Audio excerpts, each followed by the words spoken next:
What's going on, guys? Welcome to Day Here Dub Saw Shop. So today, we got these two Poulan 330s sitting on the bench. One of them is the one that the chamber was cut and welded by Charles Briscoe, and then we poured it.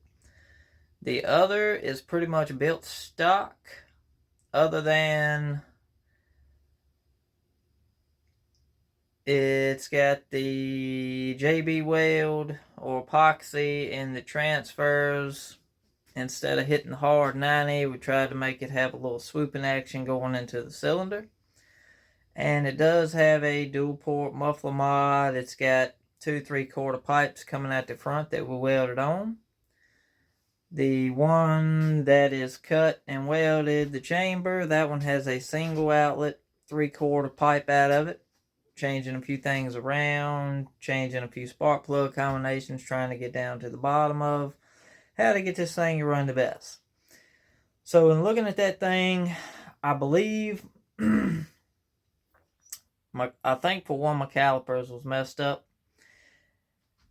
And two, the lathe, little did I know some people said they like looking around trying to figure out what saws I got sitting in here. So here's a little sneaky peek. I got one sitting right here in the floor that's pretty exciting. We'll show y'all here in just a little bit.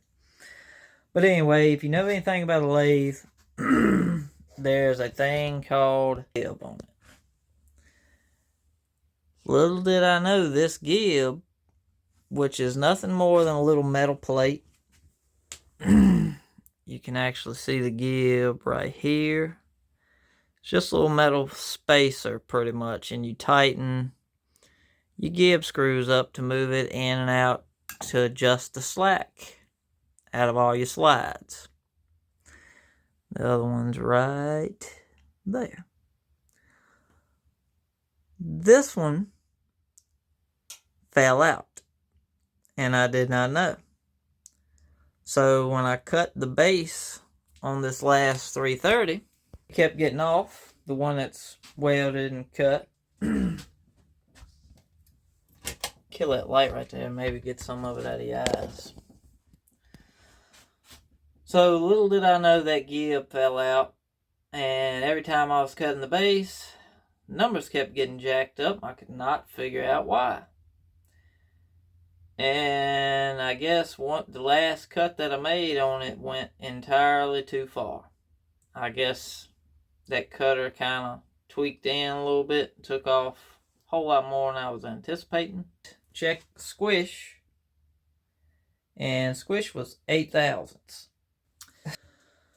So I believe when that thing was getting hot, it was tapping, head banging just a little bit.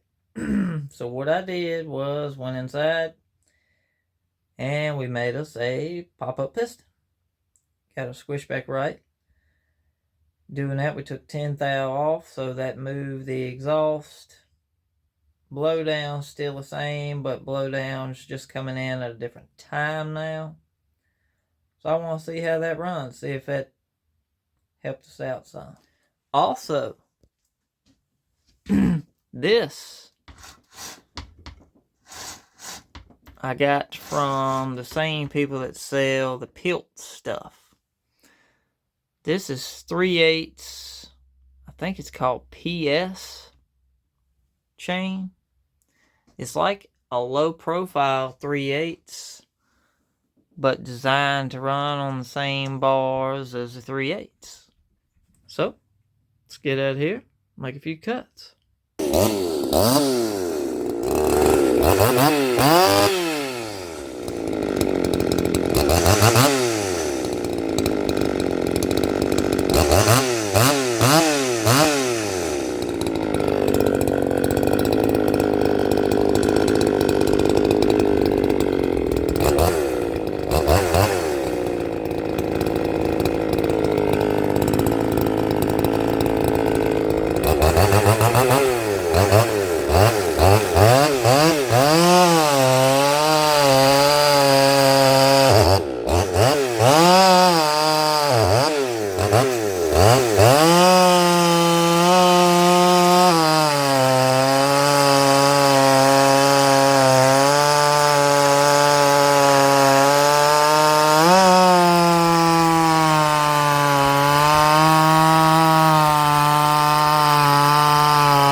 Yeah, I believe we smoked this one. It happens. All right. Who wants to guess what happened?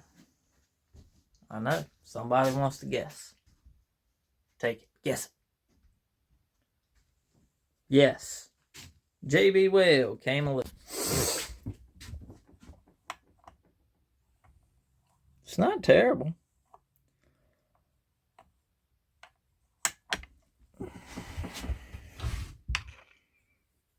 It's more just needs to be cleaned up than anything. But what it did, it got in. I guess it got inside the ring and stuck it. Because the ring's stuck right now.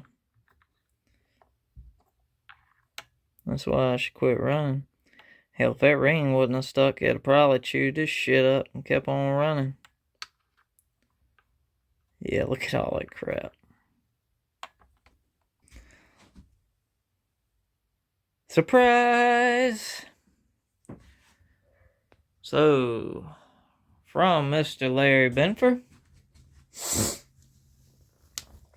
we got us Counter Vibe 4200. And might I say, she is beautiful. I put a 20-inch Poulan Pro bar on there with a steel RS skip tooth chain. Another thing I wanted to try out, see how they run. We'll probably run this one tomorrow.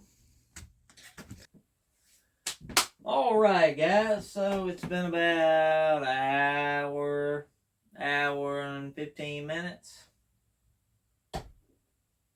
Cleaned all this thing up, put the same ring back on the same cylinder, took a hammer and a little screwdriver and just tapped the rest of that JB Weld out of the cylinder. And we got compression again.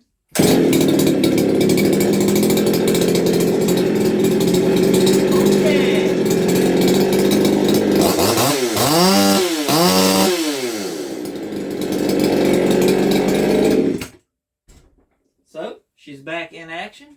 Lives to fight another day. Maybe we'll get it out there in the wood tomorrow. We may run the welded and cut 330 again. Need to give these things a name so that way. So on this one, the stock one, I left the trigger and the operator presence lever black.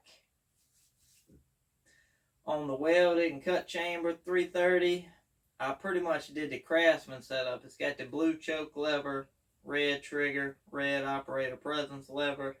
That way I know which one it is. Because I also got another 330 pretty much identical to this one over there. It's a 60cc saw that Charles Briscoe ported for us. That one's amazing. And we also got the 380 sitting over here. So all of them's yellow.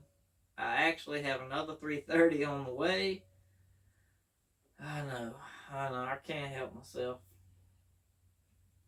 330s are fun, man. They run great. So this chain, it's a steel, it's called PS. It's a pretty new chain from what I understand, what I read on the website. I got it off of eBay. And it came from the guy that sells all the Pilt stuff. Let me see if I can get this thing to focus.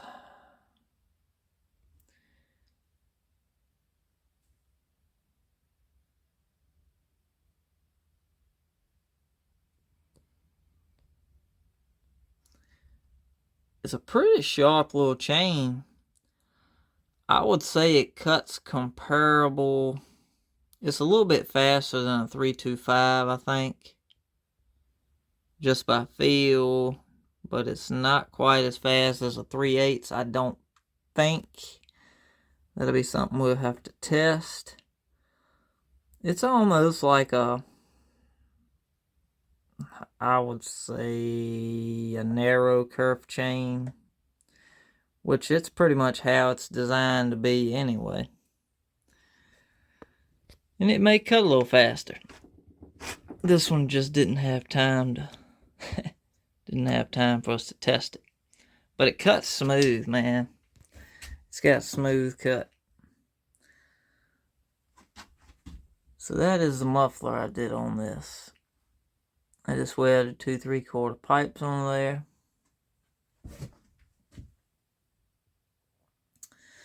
Only thing I saw is missing is the 2 rubber buffers that go here.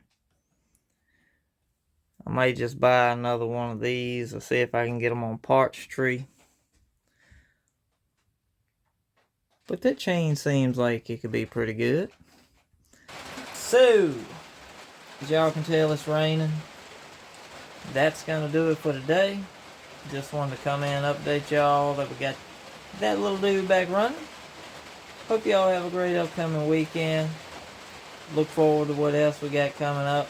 We're going to be diving into Smitty's 3400. Y'all have a great day. Dubs, we out.